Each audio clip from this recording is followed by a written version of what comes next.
Hello, everyone, and welcome to this tutorial. Today, we'll learn how to track sales in HubSpot CRM step by step, perfect for beginners and small teams.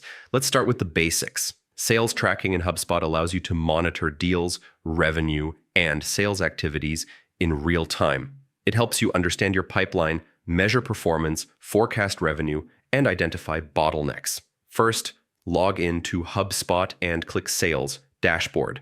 Here you can see visual reports of deals, revenue, and activities. Next, let's understand your pipeline. The pipeline displays all deals and their stages, such as qualified lead, proposal sent, negotiation, and closed, won, or lost. You can customize these stages to match your sales process. To track deals, go to Sales Deals. Each deal shows the owner, amount, stage, and expected close date. Update deal stages as they progress to keep your pipeline accurate. Always associate each deal with a contact and a company. This provides context and ensures your reporting is complete. Log your sales activities for each deal, emails sent, calls made, meetings scheduled, and notes added. HubSpot timestamps and stores all activities automatically. Use tasks to track follow-ups.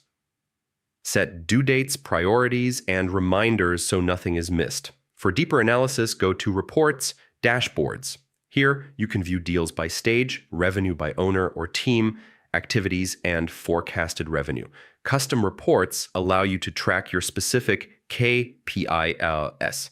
Enable notifications for deal updates, new tasks, and email engagement to stay informed in real time. Finally, the HubSpot mobile app lets you track deals, log calls and emails, and create tasks while on the go.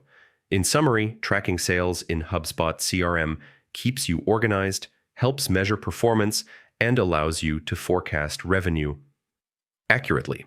Using pipelines, tasks, activities, and dashboards efficiently will make your sales process stronger in 2026. Thank you for watching, and don't forget to like, share, and subscribe for more tutorials.